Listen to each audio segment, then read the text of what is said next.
খোদার অনন্য নিয়ামত হলেন অলিগণ,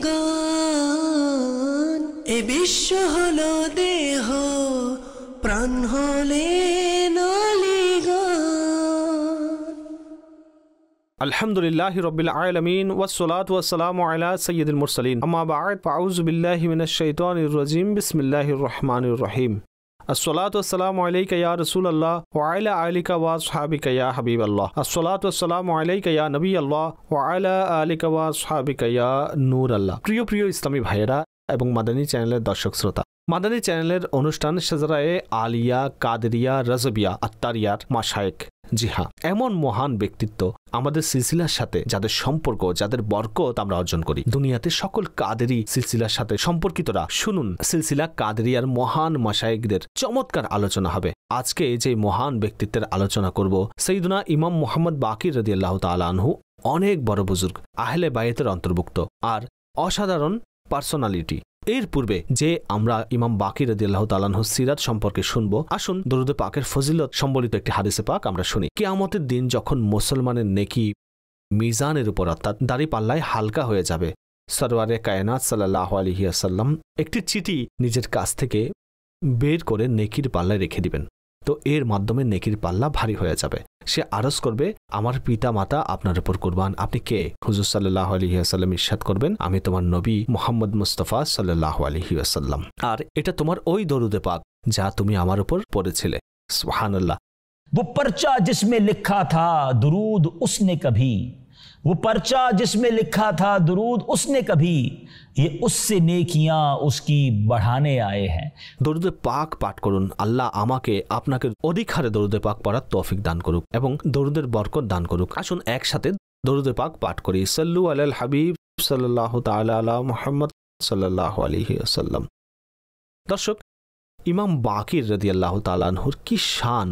তিনি ওই মহান ব্যক্তিত্ব যার আগমনের খবর নবী পাক সাল্লাল্লাহু আলাইহি ওয়াসাল্লাম নিজের পবিত্র জীবদ্দশায় দিয়েছেন। জি হ্যাঁ, এক বর্ণনায় আছে সাহাবিয়ে রাসূল হযরত জাবির বিন আব্দুল্লাহ রাদিয়াল্লাহু তাআলা আনহুর খিদমতে আহলে বায়াতে আতহার এর উজ্জ্বল নক্ষত্র ইমাম বাকির রাদিয়াল্লাহু তাআলা আনহু ছোটবেলায় হাজির হন। হযরত জাবির শেষ বয়স ছিল, ওনার দৃষ্টিশক্তি দুর্বল হয়ে গিয়েছিল। তিনি জিজ্ঞাসা করলেন, কে?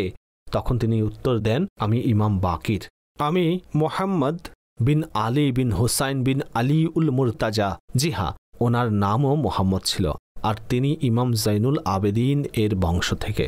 এটা শুনেই হযরত জাবির রাদিয়াল্লাহু তাআলা আনহু তৎক্ষণাৎ এগিয়ে এলেন আর এগিয়ে এসে ইমাম বাকির রাদিয়াল্লাহু তাআলা আনহুর হাতে চুমু খেলেন আর সুবহানাল্লাহ বললেন যে নবী পাক সাল্লাল্লাহু আলাইহি ওয়াসাল্লাম আপনাকে সালাম ইরশাদ করেছেন। সেখানে উপস্থিত যে লোকেরা ছিল তারা হতবাক হয়ে গেল, হুজুর এটা কিভাবে হতে পারে? কারণ ওনার জন্মের আগেই তো নবী পাক সাল্লাল্লাহু আলাইহি ওয়াসাল্লাম দুনিয়া থেকে পর্দা গ্রহণ করেছেন। তখন হযরত জাবির রাদিয়াল্লাহু তাআলা আনহু বয়ান করলেন, একবার আমি রাসূলুল্লাহ সাল্লাল্লাহু আলাইহি ওয়াসাল্লামের খিদমতে উপস্থিত ছিলাম। ওনার কোল মোবারকে নবী দৌহিত্র মা ফাতেমার নয়ন মণি ইমাম হোসাইন রাদিয়াল্লাহু তাআলা আনহু খেলছিলেন। হোসাইনের নানা বললেন, হে জাবির, আমার এই নাতির ঘরে এক পুত্র সন্তানের জন্ম হবে যার নাম হবে আলী। তিনি হচ্ছেন কে? ইমাম জাইনুল আবেদিন। আর যখন কিয়ামতের দিন আসবে তখন একজন আহ্বানকারী আহ্বান করবেন, সৈয়দুল আবেদিন দাঁড়িয়ে যান। তখন তিনি দাঁড়াবেন। তাছাড়া ওনার ঘরেও একটি ছেলে হবে যার নাম হবে মোহাম্মদ। হে জাবির, তুমি তাকে দেখবে, যখন তার সাথে সাক্ষাৎ হবে তখন আমার সালাম জানাবে। আল্লাহু আকবার। দর্শক, আপনারা কি বিষয়টা বুঝতে পেরেছেন? আমার নবী সাল্লাল্লাহু আলাইহি ওয়াসাল্লাম কিভাবে গায়েবের খবর দিয়েছেন যে ইমাম হোসাইনের ঘরে পুত্র সন্তান হবে, তার নাম হবে আলী, আর তিনি কিয়ামতের দিন যখন এই এলান করা হবে যে সৈয়দুল আবেদিন দাঁড়ান, তখন তিনি দাঁড়াবেন আর ওনার ঘরেও একটি পুত্র হবে যার নাম হবে মোহাম্মদ। আর নবী পাক এটাও জানতেন যে হযরত জাবির ওই সময় পর্যন্ত জীবিত থাকবেন আর হযরত ইমাম মুহাম্মদ বাকির এর সাথে সাক্ষাৎ করবেন। আল্লাহু আকবার। দর্শক, একটু ভাবুন তো, আমার নবী সাল্লাল্লাহু আলাইহি ওয়াসাল্লামকে আল্লাহ পাক কেমন ইলম দান করেছেন। এই জন্যই তো ইমামে ইশক ও মোহাব্বত লিখেছেন যে, और कोई गैब क्या तुमसे नेहा हो भला, जब ना खुदा ही छुपा तुम पे करोड़ों दुरूद। আর আহলে বায়াতে আতহারের কথা কি বলবো। আলা হযরত লেখেন, तेरी नस्ले पाक में है बच्चा बच्चा नूर का, तू है आईने नूर, तेरा सब घराना नूर का। এখন আসুন একটু ইমাম বাকির রাদিয়াল্লাহু তাআলা আনহুর পরিচয় জেনে নিই, ওনার কিছু বায়োগ্রাফি সম্পর্কে জেনে নিই। শাহজাদিয়ে কাউনাইন হযরত বিবি ফাতিমা রাদিয়াল্লাহু তাআলা আনহার হৃদয়ের প্রশান্তি, হযরত ইমাম হোসাইনের দৌহিত্র আর ইমাম জাইনুল আবেদিন রাদিয়াল্লাহু তাআলা আনহুর শাহজাদা, সিলসিলা আলিয়া কাদেরিয়া রাজাবিয়া আত্তারিয়ার পঞ্চম শায়েখে তরিকত হযরত ইমাম বাকির রাদিয়াল্লাহু তাআলা আনহু। ওনার নাম মোবারক হচ্ছে মুহাম্মদ, ওনার উপনাম আবু জাফর আর ওনার উপাধি বাকির। শাকির এবং হাদি অর্থাৎ হিদায়াত দানকারী। ওনার শুভ জন্ম কারবালার ঘটনা 3 বছর আগে 3রা সফরুল মুজাফফর 57 হিজরি রোজ জুমাবার মদিনায় তৈবায় হয়। আল্লাহু আকবার। তিনিও মদিনা তৈবায় ভূমিষ্ঠ হন। এতক্ষণ আমরা যেসব বুজুর্গের কথা শুনেছি তার মধ্যে ইমাম হোসাইনের বিলাদত মদিনায় পাকে হয়েছে, ইমাম জাইনুল আবেদিনও এর বিলাদত মদিনায় মনোয়ারায় হয়েছে, ইমাম বাকির রাদিয়াল্লাহু তাআলা আনহুর বিলাদত মদিনায় মনোয়ারায় হয়েছে। সুবহানাল্লাহ। ওনাদের ফজিলত আর ওনাদের ফাইজান হাসিল করার জন্য আমরা শাহজালার একটি শের পড়ি। सैयदे सज्जाद के सदके में साजिद रख मुझे, इल्म हक दे बाकिरे इल्म खुदा के वास्ते। ওনাকে বাকির কেন বলা হয়?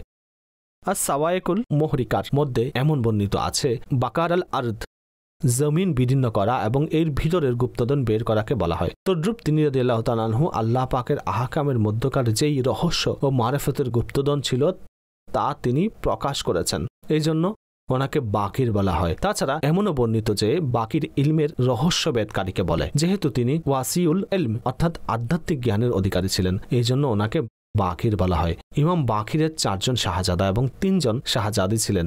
আরেক বর্ণনা মতে 5 জন শাহজাদা এবং 2 জন শাহজাদি ছিলেন। ওনার শান কত উত্তম ও মহান! ওনার মোবারক সত্তায় এসে হাসানি হোসাইনি সাদাতে কেরামের সিলসিলা মিলিত হয়, কেননা ওনার সম্মানিত পিতা ইমাম জাইনুল আবেদিন রাদিয়াল্লাহু তাআলা আনহু ইমামে আলী মকাম ইমামে হোসাইনের শাহজাদা, আর ওনার আম্মাজান রাসূলের দৌহিত্র ইমাম হাসান মুজতবা রাদিয়াল্লাহু তাআলা আনহুর শাহজাদি। এতটুকুই নয়, বরং মুসলমানের প্রথম খলিফা হযরত আবু বকর সিদ্দিক রাদিয়াল্লাহু তাআলা আনহুর সাথেও ওনার খুব গভীর সম্পর্ক আছে। যেমন হযরত সিদ্দিক আকবর রাদিয়াল্লাহু তাআলা আনহুর যে শাহজাদা হযরতে মুহাম্মদ বিন আবু বকর রাদিয়াল্লাহু তাআলা আনহু মাওলা আলীর পক্ষ থেকে মিশরের মন্ত্রী নিযুক্ত হন। ওনার শাহজাদা হযরত কাসিমের শাহজাদি হযরত ফারওয়া বিনতে কাসিম রাদিয়াল্লাহু তাআলা আনহুর বিবাহ হযরত ইমাম বাকিরের সাথে হয়। সুতরাং ওনার থেকে সিলসিলা কাদরিয়া রাজবিয়া আত্তারিয়ার 7ম শায়েখে তরিকত হযরত ইমাম জাফর সাদিক রাদিয়াল্লাহু তাআলা আনহুর শুভাগমন হয়। মূলত এভাবে সিদ্দিক আকবর সকল সৈয়দের নানা আর আলীউল মুর্তাজা সকল সৈয়দের দাদা। আল্লাহু আকবার। আপনি দেখুন না ওনাদের কতই শান আর কত মর্যাদা। সুবহানাল্লাহ। ইমাম বাকিরের যে ইলমি পাণ্ডিত্য রয়েছে, যে ইলমি দূরদর্শিতা রয়েছে, দর্শক খুবই অসাধারণ ছিল। হযরত আব্দুল্লাহ ইবনে আতা রাদিয়াল্লাহু তাআলা আনহু ইরশাদ করেন, আমি ইমাম বাকির ব্যতীত আলেমদের মধ্যে এমন কাউকে দেখিনি যার কাছে আলেমদের জ্ঞানও অতি সামান্য। আমি হাকাম বিন উয়াইনাকে ওনার দরবারে এমনভাবে বসতে দেখেছি যেমনই কোনো শিক্ষার্থী বসে থাকে। জি হ্যাঁ দর্শক, বড় বড় মুহাদ্দিস, বড় বড় মুহাক্কিক, বড় বড় মুফতিয়ানে কিরাম ইমাম বাকিরের সামনে এসে যখন বসতেন তখন নিজেকে খুব নগণ্য মনে করতেন। তিনি এত বড় আলিম এবং এত বিশাল জ্ঞানের সমুদ্র ছিলেন। আল্লাহু আকবার। শুধু মানুষ নয়, ওনার খিদমতে জিনেরাও হাজির হতো। জি হ্যাঁ, একবার কেউ একজন বলেছেন, আমি হযরত ইমাম বাকির রাদিয়াল্লাহু তাআলা আনহুর সাথে সাক্ষাতের অনুমতি চাইলাম। তখন লোকেরা বলল জলদি কাজ শেষ করবে, কেননা দেখা করার অনেক মানুষ আছে। তখনও তিনি বাহিরে তশরিফ আনেননি। এরই মধ্যে 12 জন মানুষ ছোট কোবা অর্থাৎ গায়ে যেই কুবা পরে ছোট কোবা ছিল, হাতে পায়ে মোজা পরিহিত ছিল, তারা হযরত ইমাম বাকিরের কাছ থেকে বাহিরে এলেন, আসসালামু আলাইকুম বললেন আর চলে গেলেন। লোকটি বলল, আমি হাজির হলাম ইমাম বাকিরের খিদমতে। আর বললাম, হুজুর এখন যারা আপনার কাছ থেকে উঠে গেল এরা কারা ছিল? তিনি বললেন, এরা তোমাদেরই ভাই জিন। আমি অবাক হয়ে বললাম, আপনি জিনকেও দেখতে পারেন? তখন তিনি বললেন, হ্যাঁ, যেভাবে তোমরা আমার কাছে হালাল হারাম সম্পর্কে মাসালা জিজ্ঞাসা করো সেভাবে এরাও এসে আমার কাছে শরঈ মাসালা জিজ্ঞাসা করে। জি হ্যাঁ, এর অর্থ হচ্ছে এই যে তিনি মানুষের ওস্তাদ হওয়ার পাশাপাশি জিনদেরও ওস্তাদ ছিলেন। তিনি ইলমে দিন তাদেরকেও শিক্ষা দিতেন। সুবহানাল্লাহ। ওনার ইবাদতের কি অবস্থা ছিল! চমৎকার বংশদর্শক। আমরা মাওলা আলী শেরে খোদা থেকে সিরাত বয়ান করছিলাম। এই বংশের প্রত্যেক মহান ব্যক্তিত্বের আলোচনা থেকে জানি কি মর্যাদা, কি মাহাত্ম্য, খানদানে রাসূল কতই না পবিত্র ব্যক্তিত্ব। তিনি মোনাজাত, ইবাদত, রিয়াজাত, খোদাবিতি, রোনাজারি, আল্লাহু আকবার। ইমাম বাকির ওনার সদ্দেহ পিতার মতো অত্যন্ত আবিদ ও জাহিদ এবং সারাক্ষণ ইবাদতে লিপ্ত থাকতেন। ওনার শাহজাদা ইমাম জাফর সাদিক রাদিয়াল্লাহু তাআলা আনহু ইরশাদ করেন যে আমার মহতারাম আব্বাজান অর্ধরাতে বারগাহে ইলাহিতে আরজ করতেন, হে আল্লাহ পাক, তুমি আমাকে হুকুম করেছ কিন্তু আমি যথাযথ পালন করিনি, আমাকে নিষেধ করেছ কিন্তু আমি তা থেকে বিরত থাকিনি। তোমার এই বান্দা তোমার দরবারে উপস্থিত এবং তার কাছে কোনো অজুহাত নেই, অর্থাৎ এমন বিনয়ী যে আল্লাহর দরবারে আরজ করছেন, মাওলা আমি কিছুই করতে পারিনি। কোনো সময় আরজ করতেন, হে খোদা রাত হয়ে গেছে আর দুনিয়াবি বাদশাদের রাজত্ব শেষ হয়ে গেছে, আসমানের তারা মিটমিট করছে আর মানুষ ঘুমিয়ে পড়েছে। হে পাক পরওয়ারদিগার, তুমি চিরঞ্জীব এবং চিরকাল অবলোকনকারী, তোমার সত্তা পবিত্র আর তুমি নিদ্রা ও তন্দ্রা থেকে পবিত্র। তোমার সত্তা কোনো প্রার্থনাকারীকে খালি হাতে ফেরায় না। আল্লাহু আকবার। কেমন বিনয়ী, কেমন নম্রতা, কেমন রোনাজারি, আল্লাহর কাছে আরজ করার কি চমৎকার তরিকা। আল্লাহ আমাকে এবং আপনাকেও ইমাম বাকির রাদিয়াল্লাহু তাআলা আনহুর বিনম্রতার বরকত দান করুক, ওনার রোনাজারি আর কান্নার ফয়েজ দান করুক। ওনার অভ্যাস সম্পর্কে জানা যায়, যখন তিনি মুস্কি হাসতেন দর্শক, তখন হাসির সময় আল্লাহর কাছে ফরিয়াদ করতেন, হে আল্লাহ আমার উপর নারাজ হইও না। হায় হায়, আল্লাহর সাথে সম্পর্ক আর আল্লাহর সাথে কানেকশন কেমন ছিল, সুবহানাল্লাহ। আচ্ছা, সদকা করার অভ্যাস, এটা তো নবী পাকের সকল বংশের মধ্যে রয়েছে, ওনারা সবাই তো দানশীল। কিন্তু হযরত ইমাম বাকিরের একটি আশ্চর্য ঘটনা, একবার তিনি ওয়াশরুমে তশরিফ নিয়ে গেলেন, আবার তৎক্ষণাৎ ফিরে এলেন, নিজের খাদিমকে ডাকলেন আর নিজের জুব্বা দিয়ে বললেন, এই জুব্বা অমুক গরিবকে দিয়ে দাও। খাদিম বলল, হুজুর আপনি ফ্রেশ হয়ে এসে তারপর না হয় জুব্বা দিতেন, আপনি ভিতরে গিয়ে ফিরে আসলেন এবং জুব্বা দিতে বলছেন। তখন তিনি বললেন, আমি যখন ওয়াশরুমের দিকে যাচ্ছিলাম তখন আমার মনে খেয়াল আসলো যে এই জুব্বা অমুক গরিবকে দিয়ে দিব, অতঃপর খেয়াল করলাম আমি আগেই দিয়ে দিই। আবার এমন যেন না হয় নিজের হাজত থেকে ফারিক হলে তখন আমার নিয়ত যেন পাল্টে না যায়। আমি চাই যখন নেকির নিয়ত করেছি কাজে সেটা তৎক্ষণাৎ পালন করা উচিত। আল্লাহু আকবার। দর্শক, সত্যি কথা ভাবার মতো, বড়দের থেকে বড় কিছু শেখা যায়। আমাদের সাথেও এমন হয়, আমরা ভাবি এই নেকির কাজটা করি, আচ্ছা কালকে করব, আচ্ছা কয়েকদিন পর করব, তখন শয়তান আর করতে দেয় না। যখন নিয়ত করেছেন নেকির কাজ করার তখনই করে ফেলুন, দ্রুত করুন। এমন যেন না হয় আমরা নেকি করব, আল্লাহকে রাজি করব, সেটা কখনো শয়তান চাইবে না। সে আমাদেরকে কোনো না কোনো বাহানা দিয়ে ওই নেকি থেকে বিরত রাখবে। কিন্তু আল্লাহ ওয়ালাগণ ওদের ফাঁদ, ওদের ছলনা জানেন। আচ্ছা, ইমাম বাকির এর সাথে ইমামে আজমেরও মোলাকাত হয়েছে। জি হ্যাঁ, লক্ষ কোটি হানাফিদের ইমামে আজমের সাথে যখন মোলাকাত হয়, ফিকহে হানাফির অনেক বড় আলিমে দিন ইমাম আবু ইউসুফ রাদিয়াল্লাহু তাআলা আনহু বয়ান করেন যে আমি ওস্তাদ হানাফিদের ইমামে আজম আবু হানিফা রাদিয়াল্লাহু তাআলা আনহুকে আরজ করলাম, আপনার কি ইমাম বাকিরের সাথে সাক্ষাৎ হয়েছে? তখন তিনি বললেন, জি আমি ওনার সাথে সাক্ষাৎ করেছি, আমি ওনাকে একটি মাসালা জিজ্ঞাসা করি। তখন তিনি সেটার খুবই অসাধারণ উত্তর প্রদান করেন, যা আমি ইতিপূর্বে কখনো শুনিনি। কেউ বলেছেন তিনি কোটি হানাফিদের ইমাম, যার মেধা সম্পর্কে দুনিয়ার সবাই জানে, কিন্তু তিনি বলেন ইমাম বাকিরের কাছে আমি যখন মাসালা জিজ্ঞাসা করি তখন এমন উত্তর দিলেন যে আমি এত সুন্দর উত্তর কারো থেকে শুনিনি। দর্শক, ওনার কারামতও খুবই অসাধারণ, অনেকগুলোই আছে। একটি কারামত শুনুন। ওনার কাছে একজন বুজুর্গ আসলেন, আবু বাসির রাদিয়াল্লাহু তাআলা আনহু। তিনি অন্ধ ছিলেন। বললেন, আমি একবার হযরত ইমাম বাকির রাদিয়াল্লাহু তাআলা আনহুর দরবারে হাজির হলাম। তিনি আমার চেহারায় হাত বুলিয়ে দিলেন, তো আমার দৃষ্টি ফিরে এলো। তিনি আবার হাত বুলালেন, আবার অন্ধ হয়ে গেলাম। তখন তিনি বললেন যে এই দুই অবস্থা থেকে কোনটি আপনি পছন্দ করেন? আপনার দৃষ্টি ফিরে আসুক আর কিয়ামত দিন আপনার থেকে দৃষ্টিশক্তির নিয়ামতের এবং অন্যান্য আমলের হিসাব নেওয়া হোক, নাকি আপনি অন্ধ থাকবেন আর হিসাব নিকাশ ছাড়া জান্নাতে প্রবেশ করবেন? দর্শক, প্রশ্নটি খুবই অসাধারণ।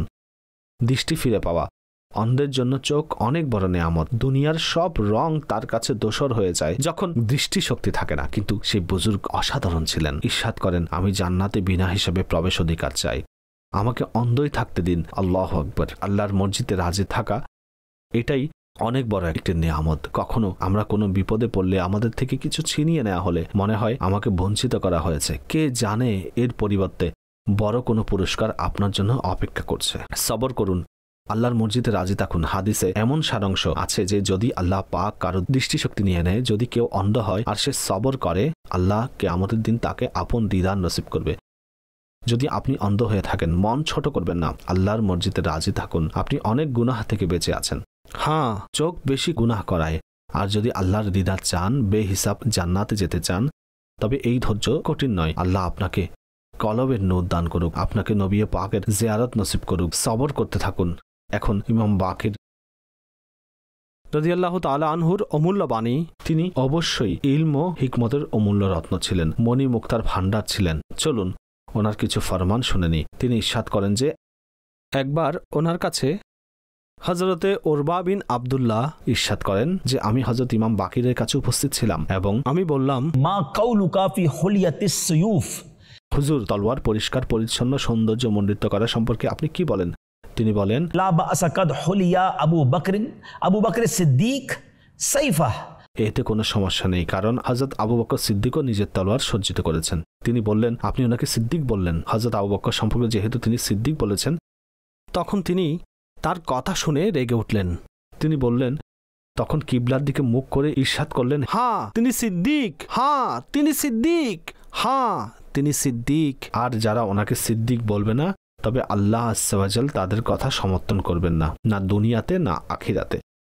কতই না মহব্বত ছিল ইমাম বাকিরের হযরত সাইয়েদনা আবু বকর সিদ্দিকের প্রতি। আর এখানে আরো একটি কথা জানতে পারি যে আহলে বায়েতে আতহার এবং সাহাবাদের পরস্পরের মহব্বত কত চমৎকার ছিল। আর সিদ্দিক আকবর রাদিয়াল্লাহু তাআলা আনহুর শান কি বলবো, খুবই সুন্দর শের রয়েছে। उमर से भी वो अफजल हैं, वो उस्मा से भी हैं आला, यकीनन पेशवाए मुर्तजा सिद्दीक अकबर है। কি মহান শান, সুবহানাল্লাহ। ওনার আরো একটি কথা খুবই চমৎকার আর শিক্ষানুরাগীদের জন্য বেশি জরুরি। তিনি বলেন, প্রত্যেক জিনিসের কোনো না কোনো সাইড এফেক্ট আছে, আর ইলমের সাইড এফেক্ট হচ্ছে ভুলে যাওয়া। ইলম হাসিল করা ভালো কথা, কিন্তু অনেক সময় ইলম ছিনিয়ে নেওয়া হয়, মানুষ ভুলে যায়। আল্লাহ আমাদেরকে ইলমে নাফে দান করুক। আমরা ইলম হাসিল করলে তা যেন মনে থাকে। আর বলে না, অতি গুনাহের কারণে মানুষের মনে ডিমেনশিয়া সৃষ্টি হয়, তারা ভুলতে শুরু করে। আমাকে আপনাকে গুনাহ থেকেও বাঁচতে হবে, যেন আমাদের স্মৃতিশক্তি আরো প্রখর হয়ে যায়। আরো এক জায়গায় তিনি বলেন, এমন আলিম যার ইলম দ্বারা ফায়দা হাসিল করা হয় হাজার আবিদের চেয়ে উত্তম। এখন ভাবুন, ইলমে দিন শিকা কত বড় নাকি। আর তিনি বলেন, আল্লাহ পাকের শপথ, একজন আলিমের মৃত্যু শয়তানের কাছে 70 আবিদ তথা ইবাদত গুজারের মৃত্যুর চেয়ে বেশি পছন্দনীয়। আল্লাহ পাক আমাকে আপনাকে বা আমল আলিম বানায়। পাশাপাশি আমরা এমন মাইন্ডসেট করি, বলে না ঘরে একজন ডাক্তার থাকা দরকার, ইঞ্জিনিয়ার থাকা দরকার। সত্যি কথা হচ্ছে দর্শক, ঘরে একজন আলিমে দ্বীন থাকা প্রয়োজন। সুতরাং মহান এক ব্যক্তিত্ব ইমাম বাকির রাদিয়াল্লাহু তাআলা আনহু, ওনার ইন্তিকাল 7 জিলহজ 114 কিংবা 117 হিজরিতে হয়। দুনিয়ার সর্বোত্তম কবরস্থান জান্নাতুল বাকিতে হযরত আব্বাস রাদিয়াল্লাহু তাআলা আনহুর মাজার শরীফের নিকটেই ওনাকে দাফন করা হয়েছে। ওনার ওসিয়ত অনুযায়ী ওনাকে ওনার নামাজের পোশাক সহ ওনার দাফন সম্পন্ন করা হয়। আল্লাহ করিম ইমাম বাকির রাদিয়াল্লাহু তাআলা আনহুর মাজারে লক্ষ কোটি রহমতের বৃষ্টি বর্ষণ করুক এবং ওনার ফয়েজ দিয়ে আমাদের সকলকে ধন্য করুক। যে সকল বুজুর্গ সম্পর্কে শুনে আসছি, ওনাদের মর্যাদা নিশ্চয়ই অন্তরে বৃদ্ধি পাচ্ছে। তবে আমাদেরকে তো কিছু শিখতে হবে। এতদিন আমি যতগুলো প্রোগ্রাম করেছি, আহলে বায়েতে আতহারের সবার ইবাদত, রিয়াজত, ইলমে দ্বীন, রোনা জারি, আল্লাহর বারগাহে ভয়। অথচ কি মহান শান। আমরা নিজেকে নিয়ে ভাবি এত গুনাহ, তবুও ভয় লাগে না, তারপরও লজ্জা লাগে না, তারপরও নামাজ ও ইবাদতের প্রতি মানুষ ধাবিত হয় না। প্লিজ, যেহেতু বুজুর্গদের হাত ধরেছেন, কাজেই ওনাদের নকশে কদমের উপর চলা উচিত। পরবর্তী অনুষ্ঠানে অন্য এক বুজুর্গের আলোচনা নিয়ে হাজির হব আর নিজের অন্তরকে ইনশাআল্লাহ ওনাদের ফয়েজ দ্বারা আলোকিত করব। সাল্লু আলাল হাবিব সাল্লাল্লাহু তাআলা আলা মুহাম্মদ সাল্লাল্লাহু আলাইহি ওয়াসাল্লাম। খোদার অনন্য নিয়ামত হলেন অলিগণ, এ বিশ্ব হলো দেহ, প্রাণ হলে